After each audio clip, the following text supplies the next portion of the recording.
विचार आप सभी के साथ साझा करना चाहूंगी। आजादी, आजादी का असली मतलब वही समझ सकता है जिसने कभी गुलामी की हो। हम तो भाग्यशाली है कि हमने स्वतंत्र भारत में जन्म लिया। यूं तो आजादी की लो 1857 में ही चल चुकी थी, जो बरसात बनकर 1947 में हमारे देश को आजाद कराई।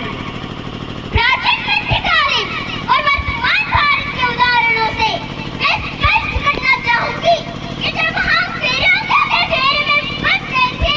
तो रंग बसंती चोला की एक आवाज पर डोलों के डोले उड़ाते थे और उनके वंदे मातरम के नारों से खून में आने वाला 5 डिग्री का तूफान अंग्रेजों शासकों के जड़ों में ला देता था।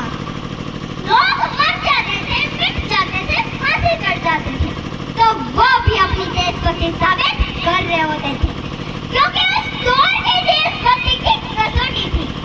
उसके बाद 62, 65 और 71 के युद्धों में अपने आंसू हाथ गवा देने वाली औरत जब घर के हालात कुछ भी हो जाया करते थे कि प्यार भी भरपूर गया, का सिंदूर गया, नन्हे नौनी हालों की लंगोटियां चली गई, छोटी छोटी बेटियों की छोटियां चली गई,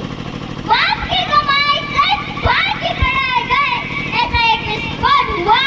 पता ही नहीं चला, पूरे जिस्म की बोटियां चली गई। और आपके लिए तो एक आदमी मरा है साहब, किंतु मेरे घर की तो रोटियां चली गई, मेरे घर की तो रोटियां चली गई। वाले हालात पैदा हो जाने के बावजूद भी एक माँ अपने बेटे को सरहद पर दुश्मनों की धज्जियां उड़ाने को भेज देती थी और उसे पत्र लिखाकर ये भेजा करती थी, ये माँ ने खत लिखा है पर जाओ से पत्र में ही ना घबरा जाना, लेकिन HP पीछे ना हटना, चाहे इंच कट जाना, चाहे इंच कट जाना। इस तरह पूरा परिवार अपनी देशभक्ति साबित कर रहा होता था।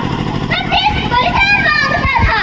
न देश लड़ जाने को कहता था, न देश मर जाने को, मिट जाने को, फांसी चढ़ जाने को कहता था, किंतु आज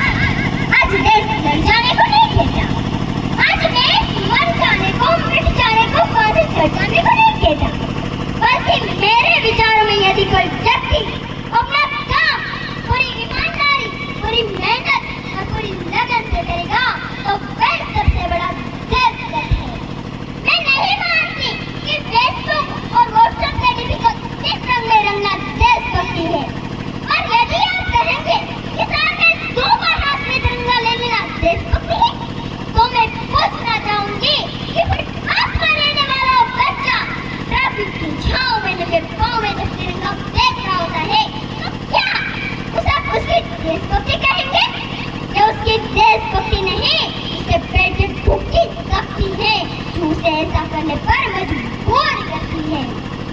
क्योंकि ना मस्जिद को जानते हैं, ना सिर्फ वालों को जानते हैं, ना मस्जिद को जानते हैं, ना सिर्फ वालों को जानते हैं, जो पेट के भूखे होते हैं ना, वो सिर्फ भोजन के निवालों को जानते हैं, वो सिर्फ भोजन के निवालों को जानते हैं। अपने परिवार, अपने समाज, अपने देश के लिए समर्पण का भाव है देशभक्ति,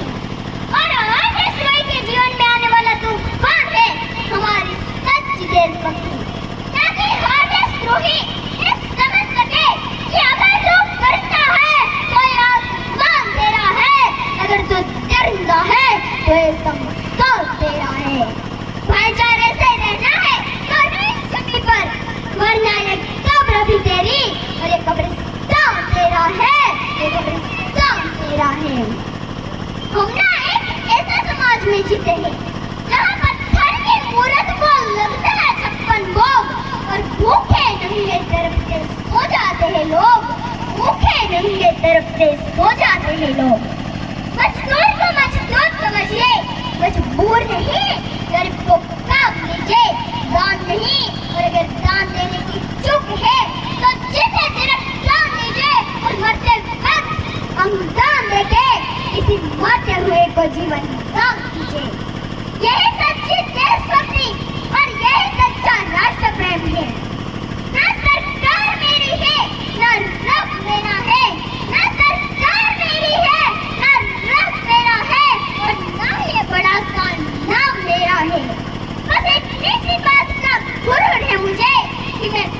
करती हूँ और ये भारत मेरा है,